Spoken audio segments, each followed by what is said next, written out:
There was such a huge contrast when I landed here coming from Venezuela.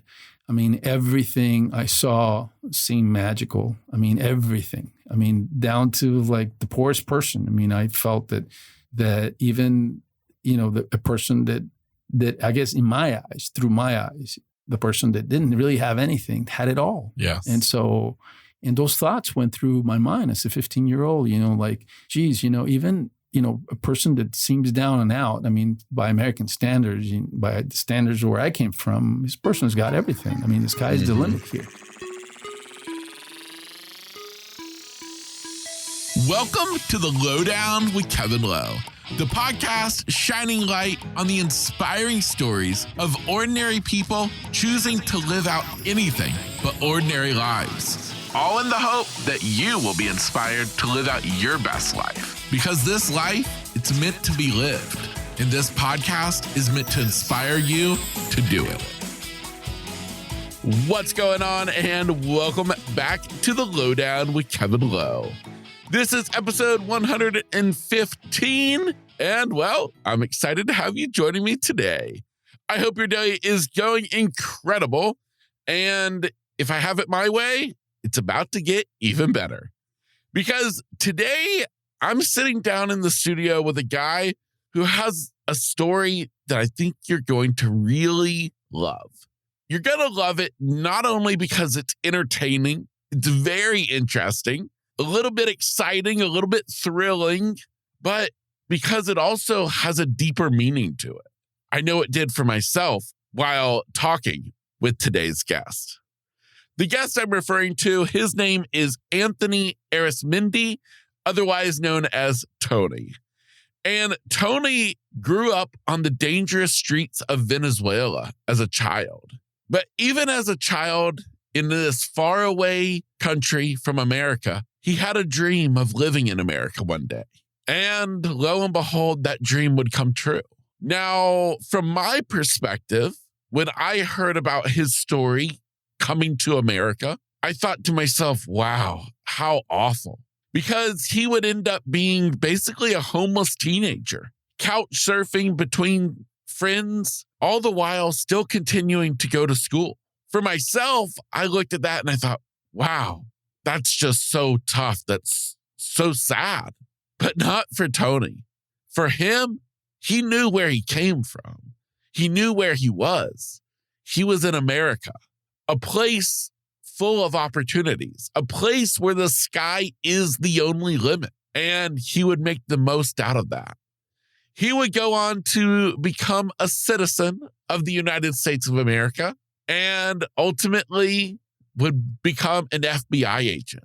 His time in the FBI was incredible, a highly decorated FBI agent he would become. But what has Tony in the studio with me today is because he's written a book. His book is called Outside Agent, and it's basically the story of his life, the story that I'm about to unpack for you inside of today's episode. Now, as you listen to my interview with Tony today, I want you to just think about your own life and think about the challenges that you endure every day. But instead of looking at them as challenges, maybe start to flip that mindset and view them as opportunities. Because the truth of the matter is that all the actions that we take today, all the events that happen in this moment are actually little pieces to a bigger picture. Now, the crazy thing about life that can sometimes be a little bit frustrating is the fact that we can't understand what that big picture is until we travel down the road. But that means it's that much more important that you be sure you're doing your very best at this moment, that you're living life to the best of your ability right now, that you're taking advantage of every opportunity that's given, that you're counting your blessings, that you are charging forward in life.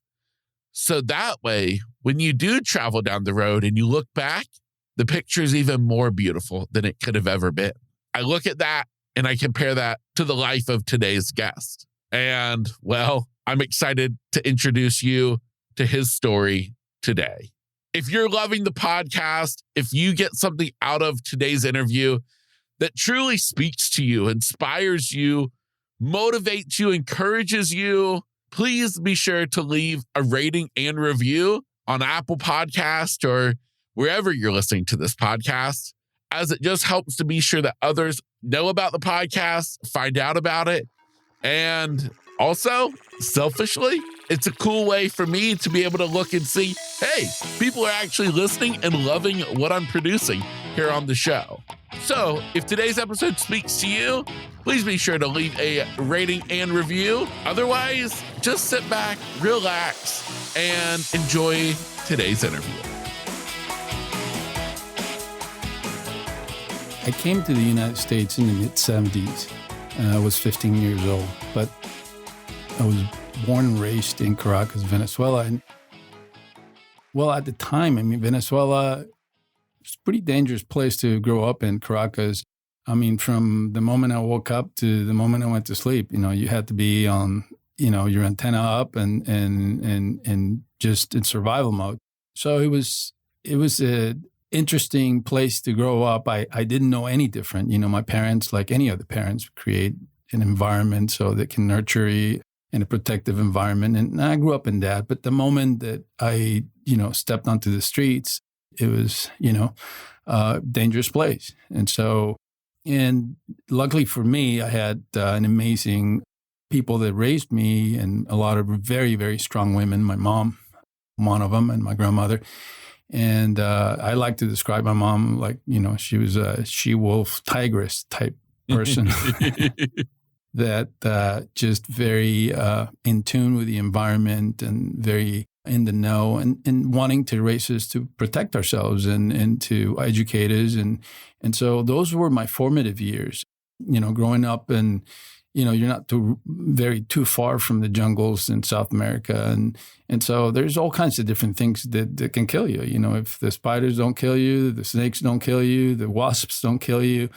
And like I like to tell people, you can't just, swim in a random river or a lake. It could be teeming with piranhas and they'll eat you. So, and if that doesn't happen, it's just your fellow man. You're in a very cloistered environment. And that was back then. And it's gotten worse now, as you probably know. Venezuela's in the news a lot, and it's not really for good things. So it was a tough environment. And I didn't know any different. And so that was really the formative aspect of it. And, my mom, and I tell some stories about my mom, but my mom was very, very tough. And she was like a drill sergeant. From the moment I woke up to the moment I went to bed, it was just, very driven to make sure we got things done. And so, yeah, I got hit a lot. And,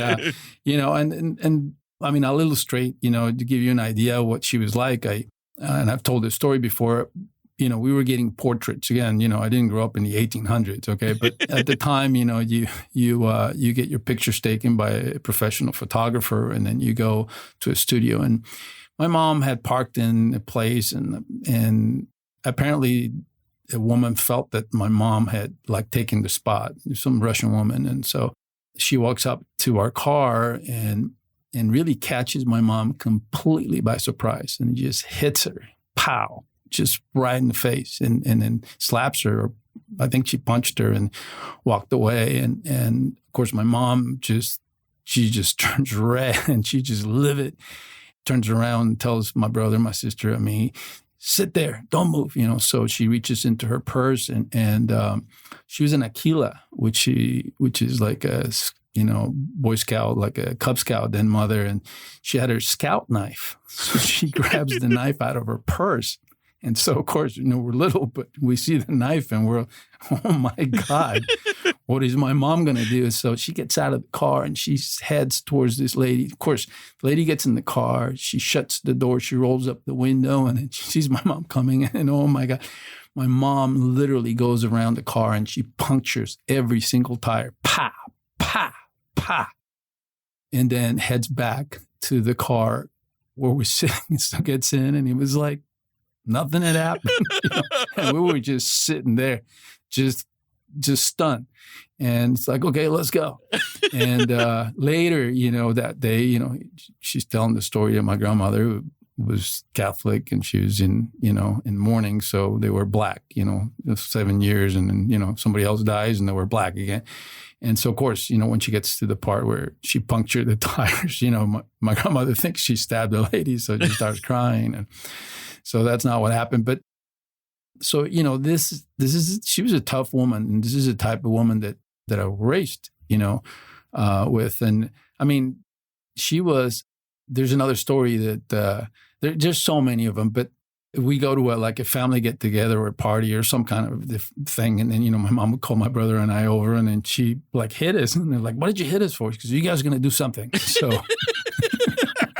so I'm going to hit you right now because I know you guys are going to do something. So she was, she was pretty tough. And another time, and again, you got to realize that it's not like here, not, in the United States. I mean, I don't care what part of the U.S. you're in. And I mean, for the most part, you can, go to the store and, if you're in a bad neighborhood, you just have to have your antenna up and be cautious. But she would pick us up from school and take us home. And there was a gang that was after us all the time. And I saw my brother from a distance, and he must have said something to the gang member. And later on, of course, save face, they actually blocked my mom's car from when she was picking us up, and they wouldn't let her go. And my mom gets out of the car, literally. And then she basically says, ¿Quién es el jefe? Who's the boss? So she's looking at all these kids, and they're teenagers, but make no mistake, teenagers or not, I mean, they'll kill you and take your heart out and show it to you. And so she disarms, basically gets them to take everything out of their pockets, and then identifies who the boss is. And then she leans into the car. And then I wanted her to ask my brother, because my brother was the real fighter. And I was, she had put us in karate, so we kind of knew a little bit how to fight. But my brother was the one. And she looks at me and she says, you get out, and you better go out, kick his ass. And if you don't, I'm going to kick your ass. So this is the kind of mom that I grew up with. So that was the formative aspect of growing up there. A lot of it was just, learning how to be tough, how to survive, how to get along in this environment, not knowing really that at some point I would be moving to the United States and, forevermore, and be here and make this my home. So that wasn't in the cards at that time. Yeah.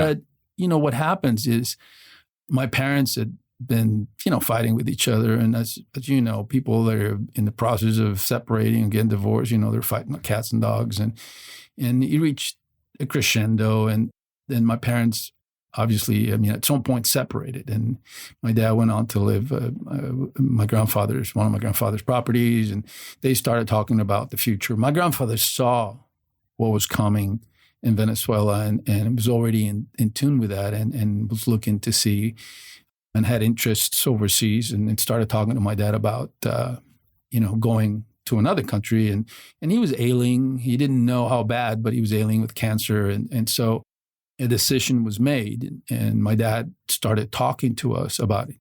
And then there was a falling out between my brother and my mom. And then I got caught up in the whole falling out and ended up going to live with my dad. So my dad had talked to us about, how would you guys like to go to, Europe? And we were talking about different countries. But my dad was educated in the United States. He actually had gone to one of the oldest military academies here in the U.S. and he spoke English perfectly. He loved the United States. And so we always heard about his stories and all that. And so it was kind of decided that we were going to come here. And as a kid, really, I thought it was going to be a vacation. I mean, I didn't know it was going to be forever, Yes. And so it was like, we all agreed to it. My brother and I did. And, it was my first secret mission. Yeah. So, I mean, my mom didn't know. And obviously she was upset about it later. And that's where my journey began. But I think it began even earlier than that because I had this affinity for the U.S. that it was unexplainable. My dad would scratch his head. He didn't understand where they came from, but I always loved the United States. I loved everything about it. And And I just felt it, and it was something that you couldn't, like, it wasn't tangible. You couldn't hold it. You just knew. And I felt that the U.S. really was home for me. Yeah. Very early on. I mean, ever since I can't remember. I mean, from the moment I could probably speak, and my dad knew that. And so when when we just made that decision and we landed, that was already wired in me. That was wired in me. And then just contributing, being part of the fabric of the American society was all part of me.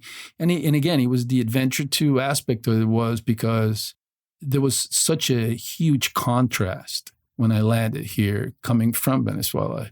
I mean, everything I saw seemed magical. I mean, everything. I mean, down to like the poorest person. I mean, I felt that even, a person that I guess in my eyes, through my eyes, the person that didn't really have anything had it all. Yes. And those thoughts went through my mind as a 15-year-old, like, geez, even, a person that seems down and out, I mean, by American standards, by the standards where I came from, this person's got everything. I mean, the sky's the limit here. And so when you look at it through that lens, then it's very hard. And at the time, it would have been impossible for you to tell me or talk me out of the fact that I felt America was the beacon of light. And to this day, I feel that way.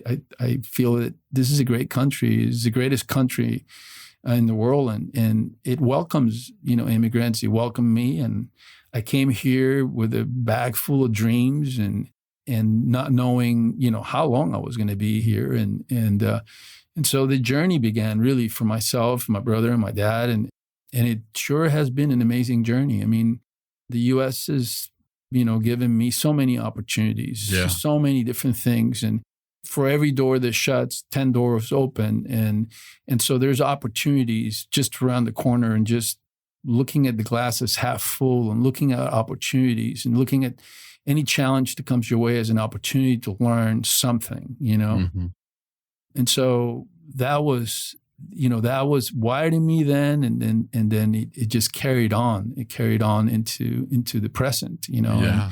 And so, I'm obviously, many other people have come before me, and many other people will come after me, because America is, the land of opportunity, and it's the land of immigrants. I mean, nobody really is from here. Everybody comes from everywhere, like Neil Diamond's got that song, Coming to America, which is beautiful. And so that was really my journey to, in a nutshell, really, how arriving here in the U.S. And wow, that's so crazy how life can be and take us on different paths. I wanted to ask you, so your mom did not come to America? No, she didn't. And they obviously, they separated and had gotten divorced. And again, like I said, she didn't know we were coming. Yeah. So we made that decision with my dad, and she was upset. But ultimately, she could have had us back and all that. But she made a conscious decision that she knew what was happening. She had discussions with relatives and family, and knew that if we were going to realize our dreams, might as well have them realized here. And eventually she came, I brought her here. Okay. And she's much older now. And so, but at the time she did not. Yeah. How long had you been living with your dad when you guys left to come to America? Not very long. I mean, it wasn't very long. Okay. Again, like by the time I came, I had turned 15, and then, of course, I had been with my dad, and once they got separated, and then I moved in with him and my brother, we started making plans. And then, when we got here, it was, and then really how it happened too was, my grandfather was ailing.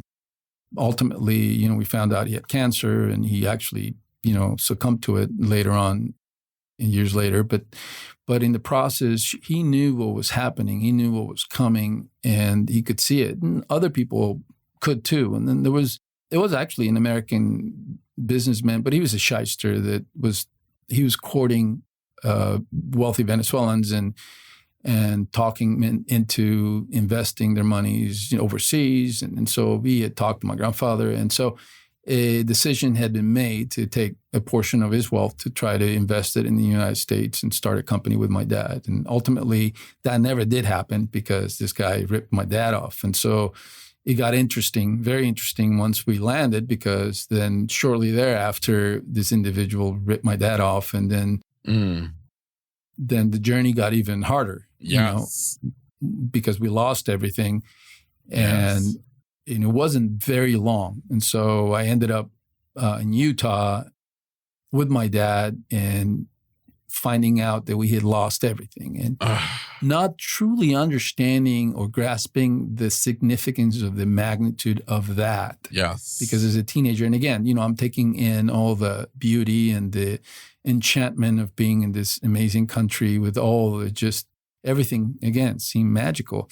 And so when my dad finally, comes to grips with the fact that we've lost everything and he has to share that with us, then he has to figure, well, what's he going to do? How is he going to make ends meet? And we had started the process of immersing ourselves into the culture and had gone to an immersion school to learn English. And then we were going to be attending high school that coming year. And my dad left to try to figure a way of getting that back, and things that he really wasn't sharing with us because we were teenagers, not wanting to worry us, and also because he didn't feel that we needed to know.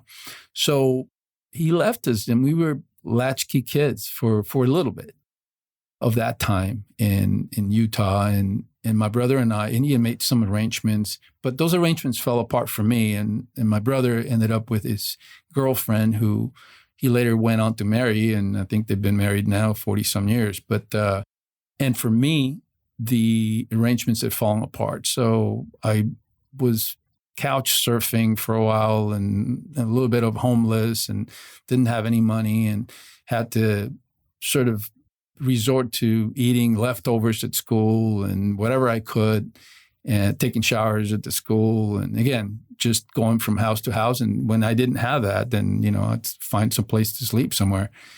But I didn't really see it. Again, through my eyes, I saw it as an adventure. I mean, I felt like I was camping. I mean, I'm in America, and it's just hard to explain sometimes to people what that's like. But, there are people that are coming from Ukraine or other parts of the world that you could put them in a little tiny apartment somewhere, and they're just thrilled to be here because they understand what really truly is like not to have something or not to have anything.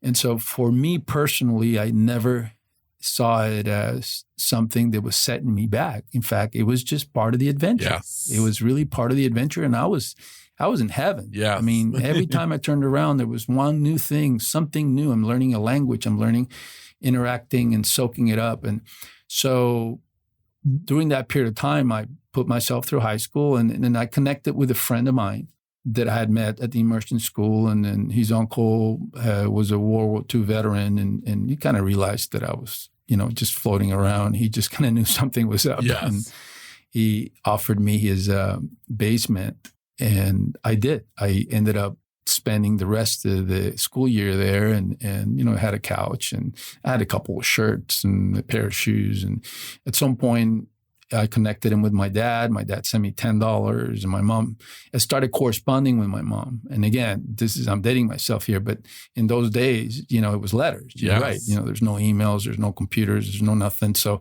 letters take 3 weeks to get to Venezuela and 3 weeks to get to the United States. So I connected with my mom, and she pleasantly surprised me with $40, and I had 10 from my dad, and I was thrilled. I bought myself a pair of shoes and a couple shirts, and after I went through that, I obviously graduated from high school, and then kind of reunited with my dad, who had moved to California and looking for a job there, and the economy wasn't good, so my dad was struggling, and we went through all these different trials and tribulations, Yes.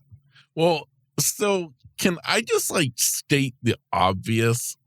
In listening to your story, I sit here and I think to myself, good gosh, this guy is incredible. I mean, I understand, like when you say the things that basically, it was an adventure. You didn't know any different. You didn't know any better. What you were experiencing was, just what it was, and it was good for you.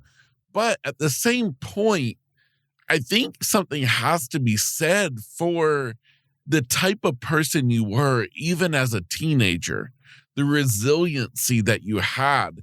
Here you are in a new country, even though it's America, it's a new country, it's a new culture.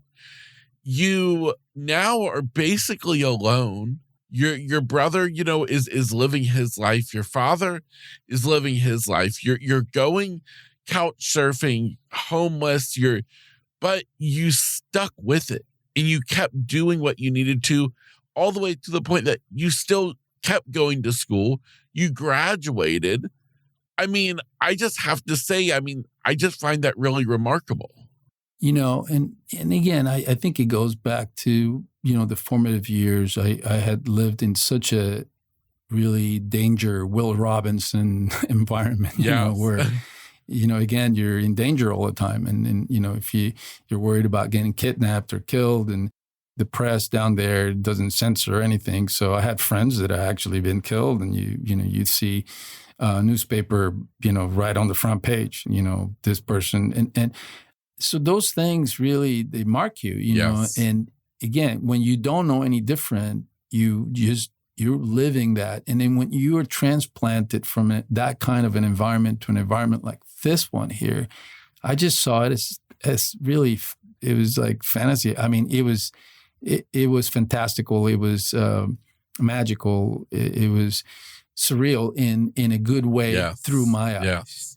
And so for that reason, I was able to see it. And I'm fortunate that I had that lens, because then I saw the glass as half full always. Yes. I never felt that I was missing out on anything. I didn't feel like that I was lacking something. I just felt like I'll just figure it out. I'll just figure this out and figure that out. And part of it maybe because I was young, but a lot of it had to do with my upbringing. And then, of course, understanding too that I could achieve things, that I could.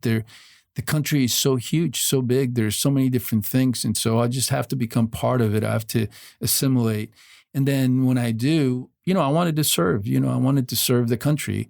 And serving the country and military and law enforcement was wiring me. I had seen a couple of shows when I was a kid and about the military, the FBI, this and that. But again, I had this other wiring that I couldn't explain, that was just part of, my soul, that had this affinity for America. So in the process of graduating from high school and reuniting with my dad, I continued on, I continued to find the opportunities and to, again, just soak up the culture and the environment and see opportunities where other people didn't see them. And then I had American friends, and I had friends from that I found myself having to point out to them how good it was, when they were complaining, Yes. when they complain about something, I go, what are you talking about? I mean, this is great. You could do this, you could do that. Yes. And so, I was seen as naive in some ways. I remember, one thing that stands out, I remember watching a show, and I don't know who I was with, and I saw this guy's working out, and they looked pretty buffed and not very happy, but they looked like pretty buffed. And so I asked someone in the room, where is that? And then they told me that it was prison. So I couldn't believe that these guys were in prison, because you got to be kidding me. They get that, good, Yes. So, even in that environment, through my eyes, I thought, wow, this is a great country. The sky is the limit here. Yes. So once it was clear that I was basically here to stay, and it wasn't, at the time I still had to go through the process. You have to get the visas and then residency and then your citizenship. And that's a process. It takes years and years and years. And I went through all that entire process. And had I had some of those things earlier on, I might have just, I wanted to join the Marines. I wanted to join the military. I wanted to go and serve. But, that wasn't possible at the time because I didn't have that. Still, that light was there for me. And at some point, and again, it was, the mid-'70s I came in, and in the '80s, once I had graduated from college and I got my citizenship, and I was thrilled. That was probably one of the most amazing times, I would say, in my life. Getting my citizenship, Wow. My shiny shoes, my suit, and I thought I had just, hit the lottery. I'm an American, and I didn't want to just say I'm an American. I wanted to have earned it. I wanted to feel like I earned my citizenship. How can I do that? What do I need to do to earn my citizenship and give back to the country that had given me so much? Yes. And for me was, what I ultimately did, which we'll talk a little bit about. But for anybody, it was just, we can give back in whatever way. We don't have to do a grandiose thing. We don't have to do. But for me was, how can I do that? How can I give back? But the excitement of being able to have a certificate that said, I was a U.S. citizen. Wow, what an accomplishment! And again, earning it was something that I felt that I needed to, and so I went about doing that. And then in the process, I looked to serve, obviously, and I had a list of places that I wanted to go to, and I was going to apply. The Navy, the Marines, the Army, every branch of government. And on the top of the list, and my list was the FBI. So, yeah. So at the time when I came in, and, again, I'm dating myself, it was in the mid-'80s, mid to late '80s. And there was actually at the time, there was the Miami shootout. There was this bank robbers who were basically robbing armored cars and banks and killing people randomly. And there was an FBI squad of agents who actually were former military. So these were two rogue former military bank robbers, up against a lot of former military FBI agents. And so this reverberated throughout the country. And it was a story that just was there. And that's the time that I came in. So that, and there were other stories that there was a movie called Mississippi Burning, and then there was Donnie Brasco. They hadn't made it into a movie with Johnny Depp yet, but that book was out. So there were a lot of different things that I was reading about. And so I went to the federal building and applied and got to meet, not James Bond. I mean, he was just pretty buffed and seemed like he was a former military guy, and interviewed me, and we talked a little bit, and then the process began. The journey for me there began, and it took 2+ years to go through the process, and then that's it. That's when my career started. Wow. So once you joined the FBI, what kind of work were you doing with them? In my career, I primarily worked organized crime, drugs, money laundering, gangs, violent crimes. And throughout my career, primarily in putting together and developing undercover operations in those particular areas. And I was in the FBI SWAT team and so participated in a host of different things. And it was exciting, to say the least, but it again, here's another adventure that I embarked on. And so, yeah. Yeah. Wow. Well, so I can't help but think, wow, we're starting to see maybe a little bit of your mom coming out in you, getting into this line of work. She's disarming gangs, and now you're kind of doing the same. Yeah, it's funny. Yeah, and it's funny because, at the time, I was born about 16 years after World War II ended. So, so imagine what's happened in Ukraine and decimated. It's been just flattened to the ground. But multiply that by every country in Europe. So that was World War II. So what happened to all those people? Well, they had to go all over the world because they were just walking around. They're unemployed. They have to, rebuild all those countries. And a lot of those people moved to South America, and people moved from all over the world. And it just happened that this karate master had moved to Venezuela, Choco Sato. And my parents somehow found him. And so my mom and my dad signed us up for to take classes from him. And so that was part also of my upbringing and learning. And, unbeknownst to me, this guy was just unbelievable. At the time, I was a kid and I knew what karate was. And again, to put it in perspective, I mean, there was no social media. There were no computers. There was no nothing. Yes.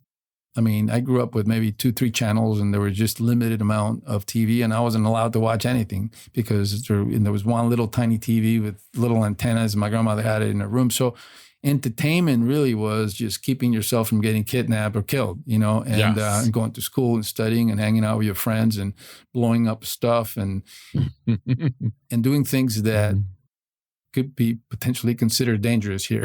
So yeah, so that was part of that upbringing that we talked about. And then the other was that the George Washington of South America was Simon Bolivar. And like in the United States, the revolution started because obviously taxation without representation, Washington, Jefferson, and Franklin, and, Declaration of Independence and all those different things to break from England. And so the colonies, wanted to break from England. And in South America, they had pretty much the same thing. It was very similar, but it was to break from Spain. So here in the United States was the British throne and the King of England, and in South America was Spain, with the exception of Brazil. Yes. Which was a Portuguese colony. But for the most part, all the other colonies were from Spain. So at the time, Napoleon Bonaparte was doing what Putin's doing and what Hitler did. So this is predating Hitler, predating Putin. And Napoleon was just wreaking havoc all over Europe. And he placed his brother on the throne of Spain in ousting the king. And so the colonies in South America saw that as an opportunity to break from Spain, just like they did in the United States. Yes. And that revolution was headed by Simon Bolivar. Well, the second in command of all the armies of the South American Revolution was my great-great-great-grandfather. Oh, wow. And so those stories were told to my grandfather, my father, me, and everyone in my family. And also the stories of my great-great-great-grandmother, his wife. She was a fierce woman and had an interesting story. Too, she was captured by the Spanish and they tried to use her as a pawn to try to get my great-great-grandfather to turn himself in because they couldn't take him out. Yes. They just couldn't capture this guy. They couldn't take him out. So they captured her. And at some point they tried to ship her to Spain. In fact, they did. And it's kind of an interesting story. And then there's a couple of appendices in my book that tell that story. But as they're making their way to Spain, her ship gets attacked by the Pirates of the Caribbean. Oh, wow. So, the pirates pretty much figure out that she's a prisoner and then, give her the option of like being liberated. But she says, no, I'm going to Spain. I'm a prisoner of the crown. And so when she gets there, there's this drama, not only the pirate drama, but the drama that, she apparently doesn't curtsy or bow and before the king. And then, and the king had been reinstated. I failed to mention that. So Napoleon was taken out completely. Okay. And once he was taken out, the King of Spain was reinstated. And he put an army together with a lot of the generals and soldiers who had fought Napoleon. And that army was to go to South America to get the colonies in line. And that's how the revolutionary battles took place, because they tried to break earlier, as I mentioned. But once the king came back into the throne, of course, he wants his colonies back. And then, Simon Bolivar and then all these generals and all these colonies are not wanting to get back in line. So, enter my great-grandfather being one of those rebels. And so as she's appearing in the court, she didn't curtsy. And then there was a diplomat, I think a British diplomat, who was taken by her beauty. And at some point, she's not killed for not, paying homage to the king, and she's allowed to walk freely. And then this diplomat helps her escape to England, and from there she goes to Philadelphia. And then after that, when the revolution was over in South America, she goes back to South America. So she was a little bit of a celebrity, and her stories are are incredible. So all these things impacted me. Yes. They impacted me and they were told to me and they inspired me. So throughout my life, I always thought to myself, about them and about what they had gone through. And had they not persevered, had they not just looked at the situations they were in, and had they given up, then I probably wouldn't be talking to you right now. Yeah. Because I wouldn't be here. And, it's interesting that sometimes you're prompted by an unseen hand of some kind. And for me, and it's in the book, I had a situation, an instance once when I was in school where, I felt like I was going to have to leave school because I didn't have any more money for the next semester in college. And so I went to the library where I studied and I sat and for a year or two, a place that I had picked just randomly. And I was thinking about quitting school. And then I never really paid attention to the books that were around me, especially in the desk that I was sitting. But, I was just sitting there and then I ended up just grabbing a tome and just putting it on my desk as I was still thinking about quitting school. And I opened it to the exact page where my great-great-great-grandfather's portrait is. And then I looked at the tome and it was a volume on the history of the revolution of the South American Revolution.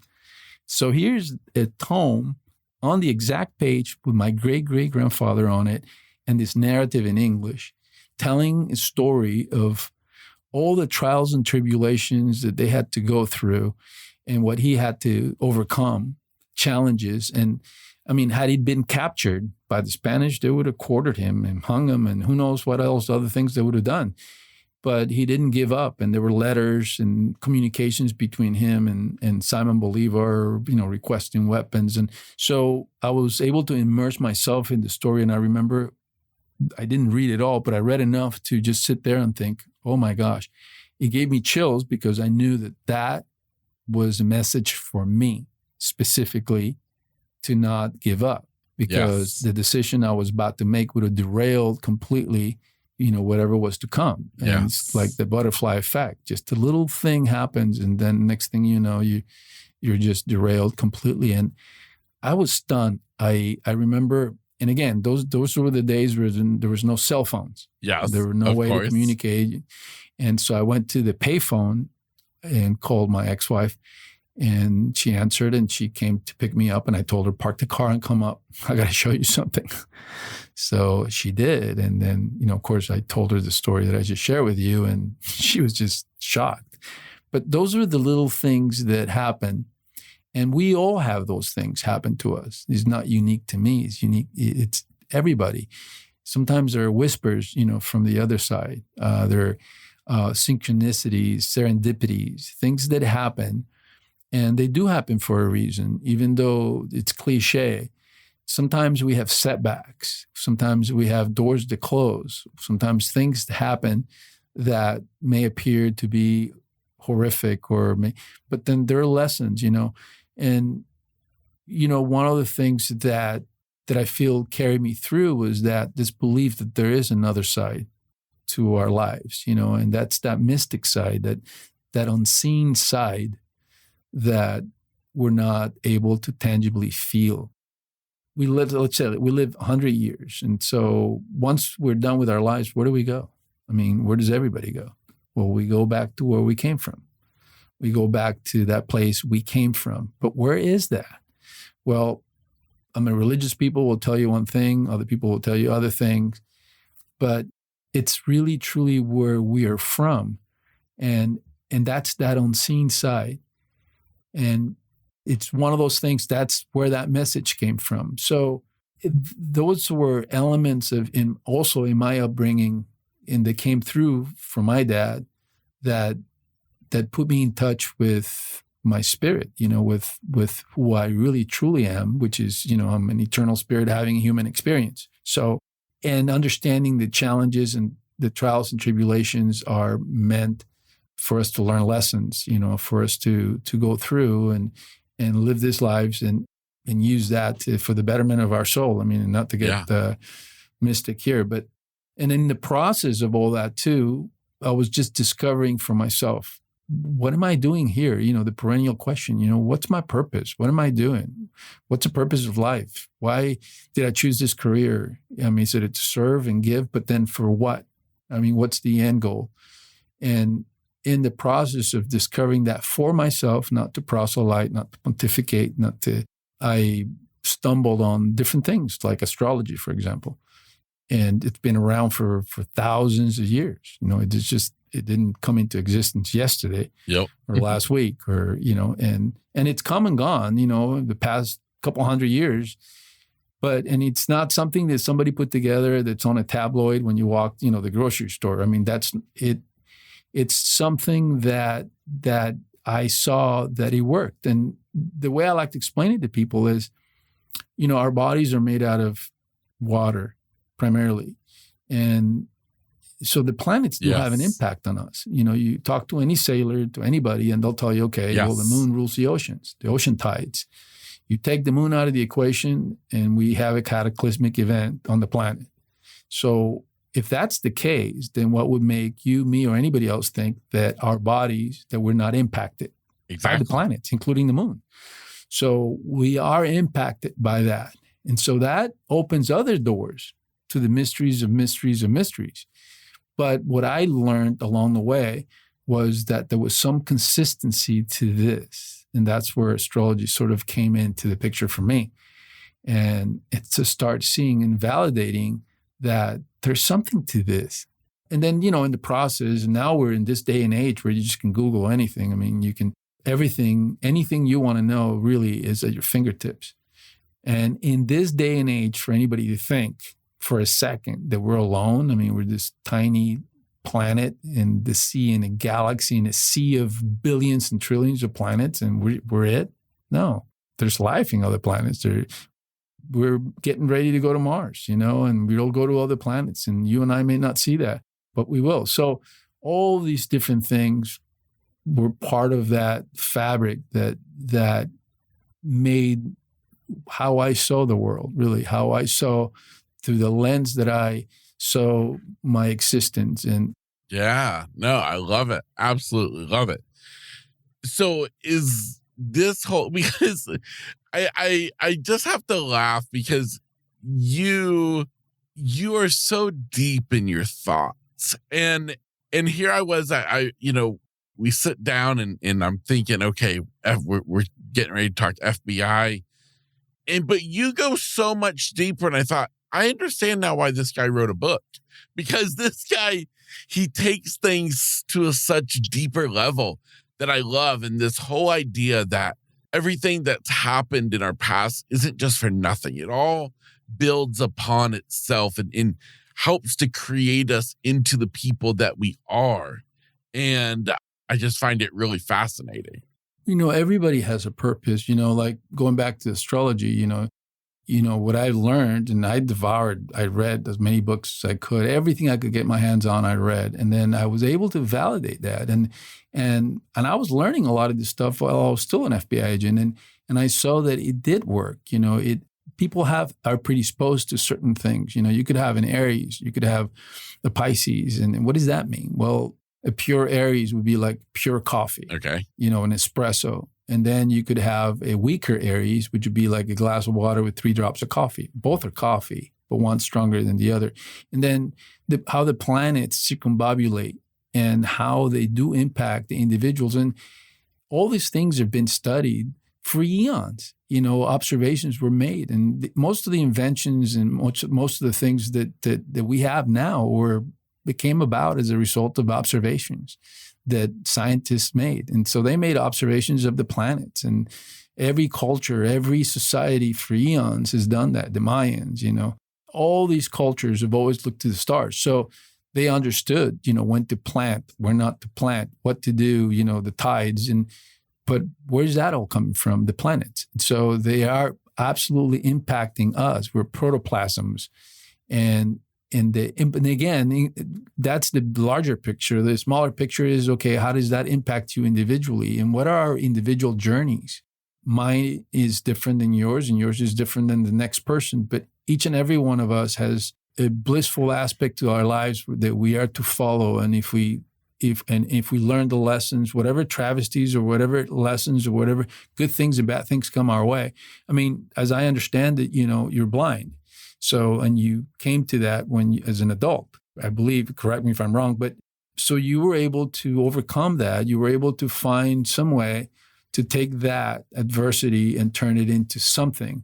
And that's really what, I know that this is what your show is about, but that's really what life's all about. Just looking at the situations and finding opportunities in them, not just for ourselves, but opportunities to give back and to give people hope and to be a role model in some way. And giving is not just like, it could be a word, it could be a gesture, it could be a kind, deed. But it reverberates because we're ultimately all connected. So I served in a way I felt that I needed to serve. And, during the time that I was in the FBI and did the things that I needed to do and put certain people in check and then moved on with my life. And you've served the way you have. So, and other people, listeners you have their trials and tribulations and the things that they do that it sometimes feel like, well, why me? Why did that happen to me? Or what am I to do with this? And so we have to introspect. Our society here is culturally driven to externalizing everything and looking for some way to find enjoyment. And really, it's all from within. And again, you're blind, so I think, and you can tell me better than I could ever say it, but I think that probably opened doors of perception to you, or where, you didn't have that before. And now you're in tune probably to voices and to things that maybe you wouldn't have had otherwise. I mean, am I correct on that? Yeah.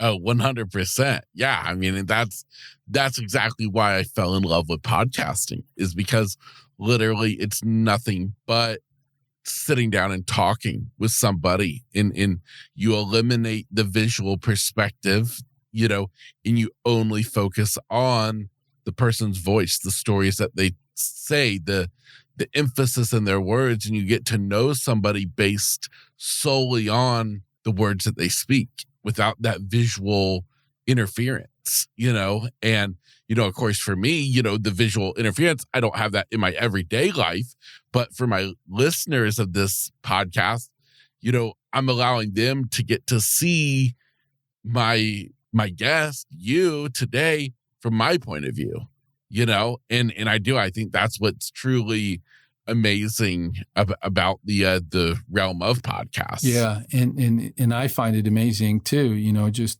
learning a little bit about you and what you had to overcome and what you had to do and how you turned your life around and it's not, I mean, it's like in anything, whether there's a sport, it's not how you drop the ball, it's how you pick it up and keep on running.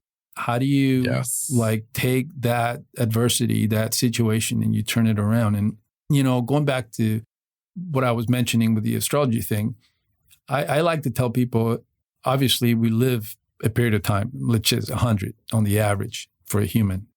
Let's just say maybe some more people live longer or shorter, but on the average 100 years. So if your life, I mean, let's just equate our bodies to a phone, like an iPhone. Okay. So you get your body, you're an iPhone, and you go to Verizon Heaven, and then they give you a number, which is your spirit.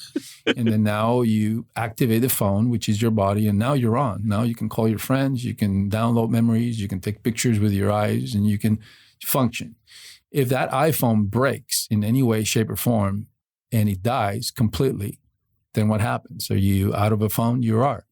But then you go back to Verizon Heaven, and then you say, well, my phone broke, but your spirit doesn't die. Your spirit's still in Verizon Heaven. So we're eternal spirits having this human experience, and that human experience was that phone that broke. But that spirit's still there. Yes. Nothing's created or destroyed. It just changes. From water, you go to ice, from ice to gas, from solid to... So this changes happen, and I believe that we come back. So when we come back, we may get another iPhone, but it may not be the last iteration of it. It might be iPhone 18, 19, right? And then all of a sudden, it's like your spirit's back on, and it's unique to your phone, is unique to you. And the one thing that we haven't, or we're not there yet, maybe a handful of people or a few people in our planet, like a Dalai Lama type, that they can download their memories from previous lives. So they can download, all their connections, and then they can just pick up where they left off. I mean, for the most part, I think as humans, we don't remember who we were. We don't know who we are, and we're just mama, papa, and your name is Kevin. So, and then you wake up, and you have to like go through the journey all over again and have memories that are sort of programmed in you that at times you don't even know why you like certain things. You just know you do. And then you go on to live that life.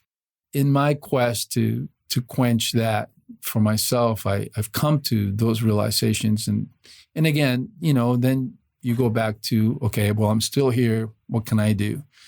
And for me, it was, telling the story, sharing this story of coming from behind. And everybody's got a story. With my book, I think that what people would get, I would hope that they look at it as a mirror. Everybody has a story to tell. Everybody does.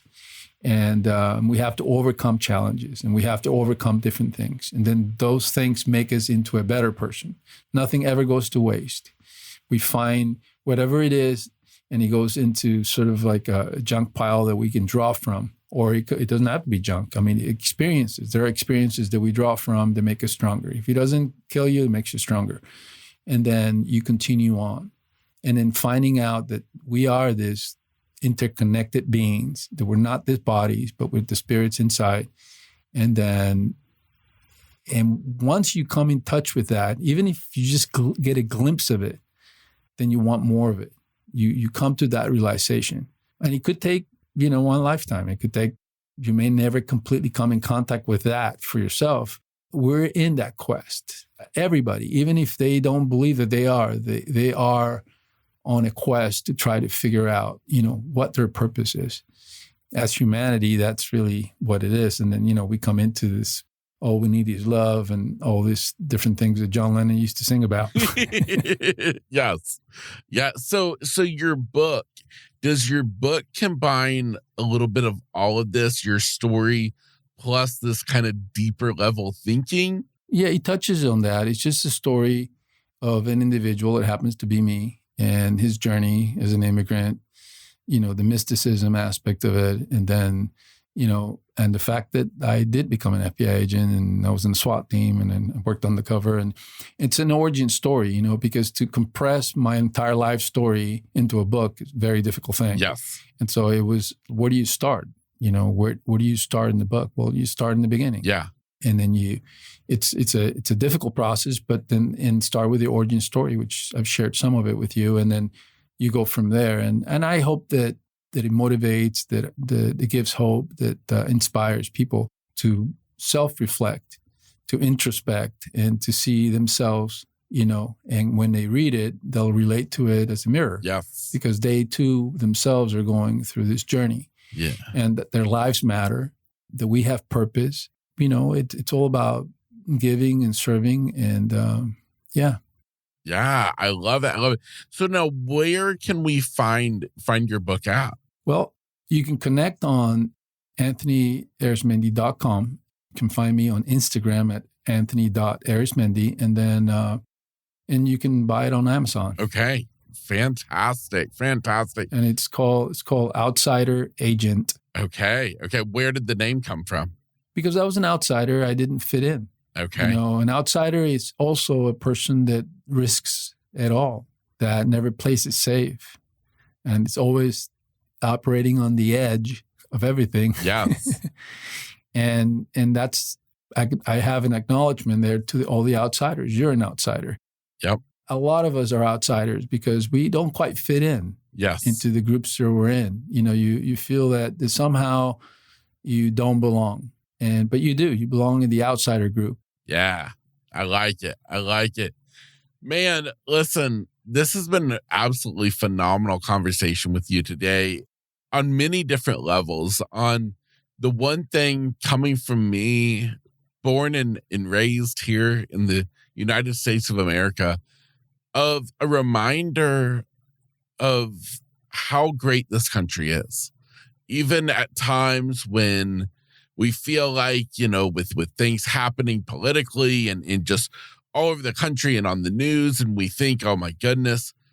At the same point, though, be present in the moment, be appreciative for what this country is. And in talking to you and coming from your perspective, I will say for myself, it was that kind of reality check. Like, you know what?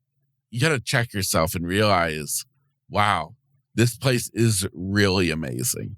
And so I want to thank you so much for bringing that to light. And then, of course, just diving into this much deeper thought process on life. And it's been a really enlightening, amazing conversation, had with you today. And I want to thank you for it. Well, thank you very much. I really appreciate it, and I appreciate the time, and I've enjoyed talking with you, Kevin. And I'll leave it with, be in the moment. The past is gone and the future has yet to be written. So be in the moment. The moment is all you have, really. And if you are in the moment, then the future takes care of itself. Yes, I love it. I love it. Thank you so much, Tony. And for you listening today, I can only hope that you have come away with so much from this conversation, just as I have. And please be sure, check out the episode show notes, where I will leave links to all of Tony's information for you to follow him on social media, plus, of course, to get a copy of his book.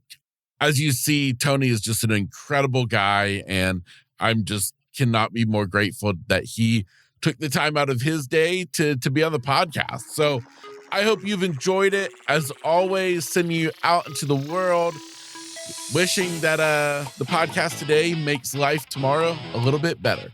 So until next week, this is The Lowdown with Kevin Lowe. Have an amazing day. And that's The Lowdown with Kevin Lowe. I hope today's episode inspired you, motivated you, and excited you to get out and enjoy life, no matter what obstacles may be standing in the way.